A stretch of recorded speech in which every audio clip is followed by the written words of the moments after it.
বন্ধুরা, আইব্রো ভাতের ভিডিও। এই দেখো আইব্রো ভাতের ভিডিও। পরে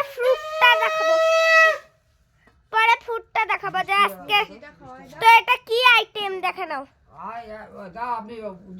মিষ্টি, দই, তারপরে হচ্ছে চাটনি, এই দেখো মাছ, মাংস, পনির, ডাল, স্যালাড, বেগুন ভাজা, তারপরে পাপড় ভাজা, আর তারপরে ভাত। এই যে আইটেম দেখো, এই দেখো জলও দিয়েছে। এবার আমি দেখাচ্ছি, এইবার দেখাচ্ছি আমি। আচ্ছা এইবার যারা আইব্রো বাঁধাবে না তার মুখটা দেখাই দিই। তাকাও তাকাও, এই তাকাও।